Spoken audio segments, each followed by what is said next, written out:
எல்லாருக்கும் வணக்கம். இன்னைக்கு வந்து சிக்கன் பிரியாணினா சீரக சம்பா கிடையாது, பாஸ்மதி ரைஸில் செய்கிறது. இது வந்து பட்டை லவங்கம், ஏலக்காய், அப்புறம் வந்து அனாச்சி பூவு, கடல் பாசி இதெல்லாம் வச்சுருக்கேன். இதுக்கப்புறம் வந்து சிக்கன் 3/4 கிலோ சிக்கனு, 1/2 கிலோ அரிசிக்கு 3/4 கிலோ சிக்கனு. இது வந்து 1/2 kilo unit basmati rice 1/2 kilo. இது வந்து சிக்கன் 3/4 கிலோ கழுவி மஞ்சள் போட்டு வாஷ் பண்ணி வச்சுருக்கேன். இது வந்து basmati rice unit 1/2 kilo. 3/4 kilo சிக்கனுக்கு 1/2 கிலோ ரைஸு. அதுக்கப்புறம் 200 கிராம் வெங்காயம், புதினா, தக்காளி, ஒரு 1/4 கிலோ தக்காளி, ஒரு 4 பச்சை மிளகாய், ஒரு லெமன் வச்சுருக்கேன். அதுக்கப்புறம் வந்துட்டு கொத்தமல்லி கழுவி க்ளீன் பண்ணி வச்சுருக்கேன். இப்போ ஒரு பாத்திரத்தில் இப்போது எண்ணெய் ஊற்றுறோம். தேவையானது எண்ணெய் ஊற்றிக்கலாம். இப்போ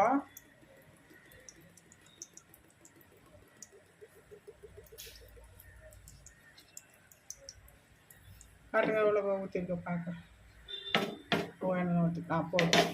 இப்போ எண்ணெய் ஊற்றியாச்சு. இப்போ இந்த தேவையான பொருள்லாம் இதில் போட்டுக்கலாம்.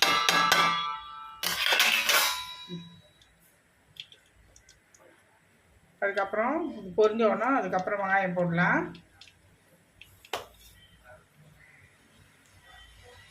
பொரிஞ்சோடனே இப்போது வெங்காயம் போட்டுடலாம். இப்போ வெங்காயம் போடுறேன். எல்லாம் பொரிஞ்சிச்சு.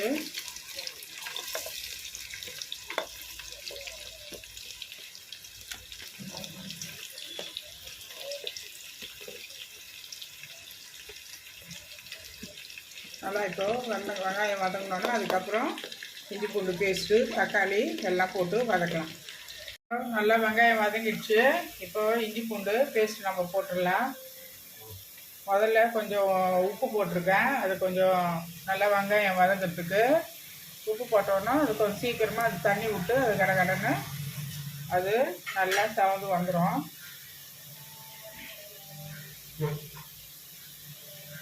இப்போ காஷ்மீர் சில்லி அது ஒரு ஸ்பூன் போடுறேன். இன்னொரு ஸ்பூன் போடுறேன். 2 ஸ்பூன் போட்டேன் காஷ்மீர் சில்லி. ஏன்னா வந்து கலர் வந்து நல்லா கொடுக்கும். நல்லா ரெட்டு கலராக நல்லாயிருக்கும். முதல்ல நம்ம எண்ணெயில் போட்டுட்டோம்னா கலர் நல்லாயிருக்கும். அந்த சேவந்து வந்து கலர் பாருங்கள் சூப்பராக இருக்கும். நல்லா ரெட்டிஷாக நிறைய எடுத்துக்காமலே கலந்து பாருங்கள். அப்படியே நல்லா ரெட்டிஷாக நல்லா இருப்பாங்க.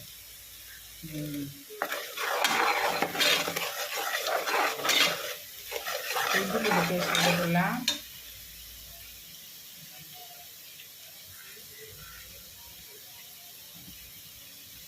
தேவையானது ஒரு ஸ்பூன் பெரிய நல்லா ஃபுல்லாகவே நான் போடுறேன். ஒரு ஸ்பூனு.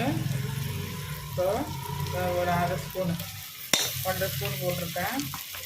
அது போட்டு நல்லா வதங்கிட்டோம்னா அதுக்கப்புறம் இப்போ நம்ம தக்காளி போடணும். தக்காளி ரெடியாக புதினா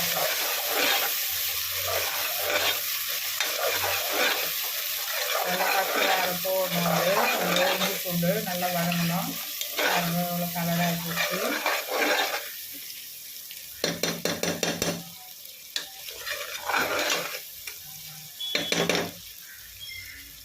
இப்போ புதினா போட்டுக்கலாம். இப்போ தேவையானது இப்போ கொஞ்சம் புதினா போட்டாச்சு. அதுக்கப்புறம் தண்ணி நம்ம டம் போடுறப்போ அப்போ கொஞ்சம் புதினா போட்டுக்கலாம். புதினாவும் கொத்தமல்லியும் போட்டுக்கலாம். இது 2 நிமிஷம் வதங்கணும்.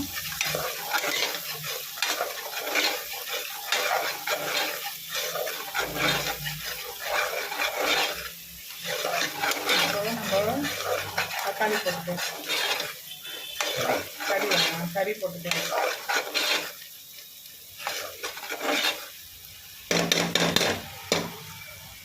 இப்போ அந்த தண்ணியை ஊற்றிடணும். நல்ல தண்ணி ஊற்றிட்டு அந்த தண்ணி ஊற்றி நல்ல தண்ணி ஊற்றிக்கலாம். நல்லா இப்போது நல்லா வதங்கி வருது. நல்லா இஞ்சி பூண்டு தக்காளி போடல, வெங்காயம், இஞ்சி பூண்டு, புதினா எல்லாம் போட்டிருக்கேன். நல்லா வதங்கி வந்துடுச்சு. காஷ்மீர் சில்லி போட்டிருக்கேன். அதுவும் நல்லா வதங்கி வந்துடுச்சு. இப்போ வந்து நம்ம கறியை வந்து ஒரு ஒரு ஒரு வாஷ் பண்ணிவிட்டு ஏற்கனவே மஞ்சத்தூள்லாம் போட்டு நல்லா வாஷ் பண்ணி வச்சுட்டேன். இன்னொரு வாஷ் பண்ணிவிட்டு இப்போ நம்ம கறியை தூவி நம்ம இந்த மசாலாலாம் போட்டுடலாம்.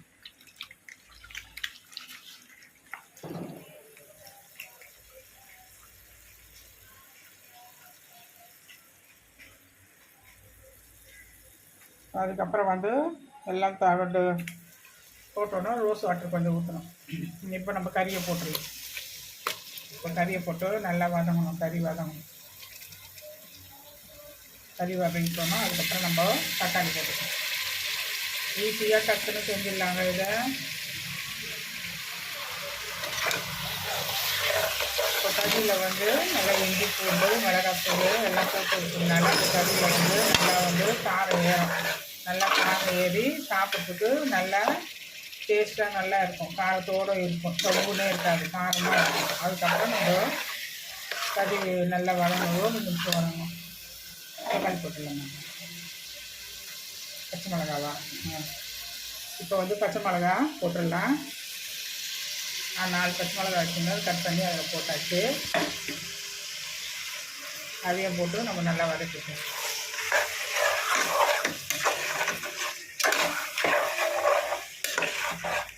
நல்லா அதில் இருக்கிற கறியில் இருக்கிற தண்ணி விடும். தண்ணி விட்டோன்னா நம்ம தக்காளியை போட்டுக்கலாம். கறிடா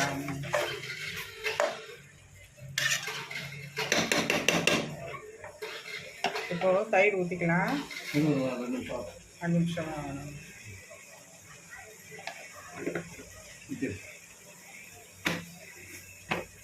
நல்லா வதங்கிடுச்சு. கறி வதங்கிட்டோன்னா இப்போ வந்து நம்ம தயிர் ஊற்றிக்கலாம். இல்லைம்மா ஊற்றுமா ஒன்றா ஆகாது. இப்படி தான் ஒரு வாசனை ஒன்றா ஆகாது. ஊற்றுங்க.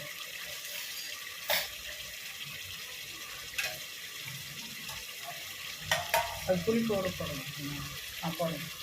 ஒரு 1.5 ஸ்பூனு தயிர் ஊற்றிக்கிறேன்.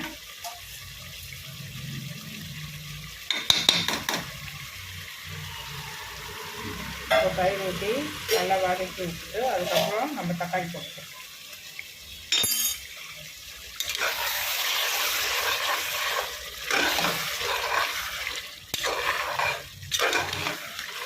தயிர் ஊற்றினாலும் அந்த கறியில் கொஞ்சம் அதனால புளிப்பெல்லாம் நல்லா ஏறும். இப்போ நம்ம தக்காளி போடலாம்.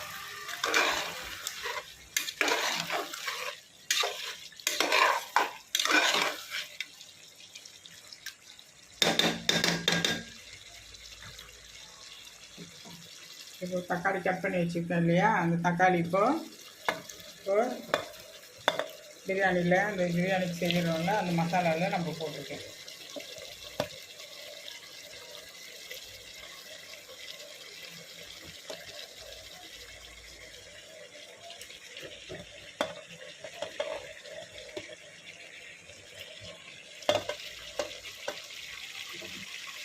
இப்போ தக்காளி போட்டாச்சு. இப்போ தக்காளி போட்டு ஒரு 5 நிமிஷம் வதக்கிட்டோன்னா அப்போ வந்து அந்த தண்ணி விடும். தக்காளியில் இருக்கிற தண்ணி அது உங்கள் கறியை நல்லா வெந்துடும். அதுலேயே வெந்துட்டோன்னா அதுக்கப்புறம் தண்ணி பதம் ஊற்றிட்டு நம்ம உப்பு போட்டுட்டு அதுக்கப்புறம் ரோஸ் வாட்டர் வச்சுருக்கேன். ரோஸ் வாட்டரு கொஞ்சம் ஊற்றிடலாம். இப்போ நல்லா வதங்கட்டும். ஒரு 10 நிமிஷத்துக்கு 5 நிமிஷத்துக்கு நல்லா வதங்கணும் அந்த கறி. கரம் மசாலா போடலாம். 1 ஸ்பூனு கரம் மசாலா, அது சின்ன ஸ்பூனு 1 ஸ்பூன். ஒரு 1/2 ஸ்பூனு சோம்புத்தூளும் சீரகத்தூளும் சேர்ந்தது, அது ஒரு 1/2 ஸ்பூனு போடலாம். சோம்புத்தூள் சீரகத்தூள் சேர்ந்து ஒரு 1/2 ஸ்பூன்.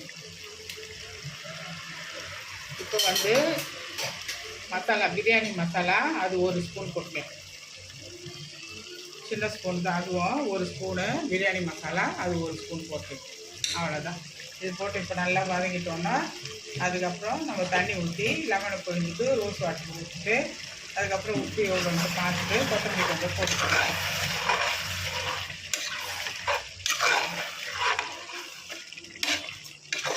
இப்போ நல்லா வதங்கணும். இப்போது அளவு வச்சுருக்கேன் தண்ணி. இப்போ நல்லா வெந்துடுச்சு கறி. நல்லா வெந்துட்டோன்னா இப்போ அளவுக்கு தண்ணி வச்சுருக்கேன். இப்போ அளவுக்கு தேவையானது இது 1/2 கிலோவுக்கு இது ஒன்றுக்கு 1.5. இந்த அரிசி 1க்கு இது 1.5 டம்ளர் தண்ணி ஊற்றணும். இப்போ தண்ணி ஊற்றிட்டேன். இப்போ தண்ணி ஊற்றிட்டு இப்போ ரோஸ் வாட்டர் இருக்குது எனக்கு. இப்போ ரோஸ் வாட்டர் ஊற்றுறேன். இப்போ ரோஸ் வாட்ரு இந்த மூடியில் இது 1.5 ஊற்றியாச்சு. ஊற்றிட்டு இப்போ ஏற்கனவே நம்ம புதினாலாம் போட்டிருக்கோம்ல, புதினா கொத்தமல்லி இப்போது கொஞ்சம் எடுத்து வச்சுருக்கேன். இப்போ வந்து மேலே போடுறதுக்கு இப்போ வந்து இதை போட்டுடலாம். இப்போ வந்து இதை போட்டுடலாம். இப்போ போட்டுட்டு ஒரு லெமன் பிழியல, ஏன்னா 1 கிலோவுக்கு நம்ம வந்து 1 லெமன் பிழியணும். ஏற்கனவே தயிர் ஊற்றிருக்கிறோம், தக்காளி போட்டிருக்கிறோம்.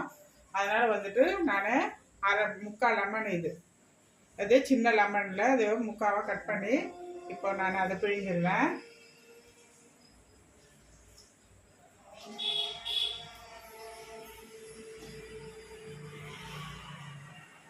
இப்போ அது புளிப்பு வந்து போதுமானதாக இருக்கும். ரொம்பவே புளிச்சுன்னா நல்லா இருக்காது.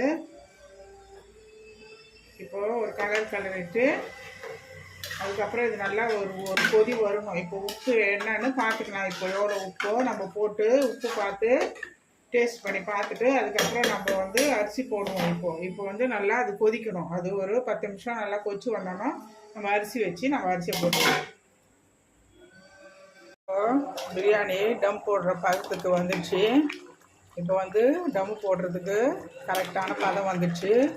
இப்போ வந்து நம்ம நெய் மட்டும் கொஞ்சம் ஊற்றிக்கலாம்.